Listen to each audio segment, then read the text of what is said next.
আসসালামু আলাইকুম। ফানসবিটির পক্ষ থেকে আপনাকে স্বাগতম। এখন আপনাদের সাথে ভিডিওতে যে বিষয় নিয়ে আলোচনা করব সেই বিষয়টি হলো হিরোই চাষ পদ্ধতি। আমার এই ভিডিওটি যদি আপনাদের একটু ভালো লেগে থাকে তাহলে প্লিজ লাইক, শেয়ার, কমেন্ট এবং সাবস্ক্রাইব করবেন। আপনাদের কোনো বিষয়ে যদি প্রশ্ন থাকে তাহলে আমাকে কমেন্ট করবেন। আমি পরবর্তী ভিডিওতে সেই বিষয়ে উত্তর দিয়ে দিব।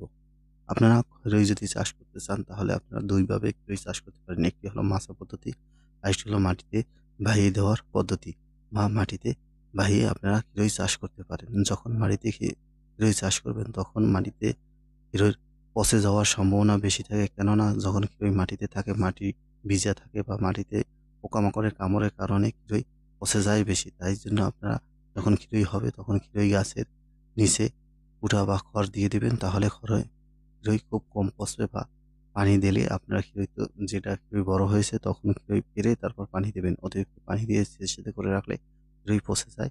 এজন্য আপনারা এভাবে পদ্ধতি অবলম্বন করতে হবে এবং পোকামাকড় আক্রমণ থেকে আপনার ক্ষেতকে বাঁচানোর জন্য আপনারা নিয়মিত স্প্রে দিবেন। অতিরিক্ত কীটনাশক দিলে আপনার শসা মার্কেটে বিক্রি করতে পারবেন না, কেননা শসা অতিরিক্ত দ্রুত বরণশীল। কেননা আজকে যে শসার কটি দেখতে পাচ্ছেন ছোট, সেটি ৪-৫ দিনের মধ্যে অনেক বড় হয়ে যায় হিরোর। এইজন্য আপনারা যদি নিয়মিত কীটনাশক ব্যবহার করেন, ৫ দিন ৭ দিন পর ব্যবহার করতে পারেন, তাহলে ওই ফল বাজারে বিক্রি করতে পারবেন না বা খেলে তিতা লাগে।